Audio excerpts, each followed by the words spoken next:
আমরা দুজন এই সুন্দর ওয়েদারে রেনকোট পরে বৃষ্টির মধ্যে বেরিয়ে পড়েছিলাম একটা দিদিভাইদের বাড়ি যাওয়ার জন্য। যাই হোক, ওয়েদারটা কিন্তু ভীষণই সুন্দর ছিল। তারপর তো আমরা দিদিভাইদের বাড়ি পৌঁছে গিয়ে খাওয়া দাওয়া করে নিয়েছিলাম। আর দিদিভাইদের বাড়ির কাছেই হচ্ছে একটা ভাইরাল জায়গা, যেটাতে আসার জন্য আমি ওকে অনেক দিন ধরে বলছিলাম। তো তোমরা তো দেখে বুঝতেই পারলে, সেই ভাইরাল তালতলা। ওকে আমি অনেক দিন ধরে বলছি আমি রিলস বানাতে যাবো, নিয়ে চলো। যাই হোক, অ্যাট লাস্ট আমাদের আসা হলো।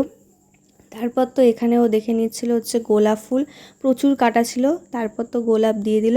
আর এখানে ওয়েদারটা যে এরকম এত সুন্দর হয়ে যাবে আমরা ভাবতেই পারিনি, যেখানে সকাল থেকে এত বৃষ্টি হচ্ছিল, আর আমরা যখন এসেছি তখন এত সুন্দর রোদ। তারপর তো এখানে দাদাভাই আমাদের সবার জন্য আইসক্রিম কিনে দিল। আমরা এখানে আইসক্রিম খেতে খেতে অনেক গল্প করে নিলাম। তারপর তো মাথায় হেলমেট পরে আবার রেডি হয়ে পড়েছিলাম বেরোবো বলে, আমরা বাড়ি আসবো বলে। আর দিদিবাড়ি যেহেতু অন্য রাস্তা দিয়ে বাড়ি যাবে, তাই দিদিবাড়িদের টাটা করে দিলাম আর আমরাও বেরিয়ে পড়লাম। তো ভিডিওটা তোমাদের কেমন লাগলো অবশ্যই জানিও, আর লাইক কমেন্ট শেয়ার করতে একদমই ভুলবে না।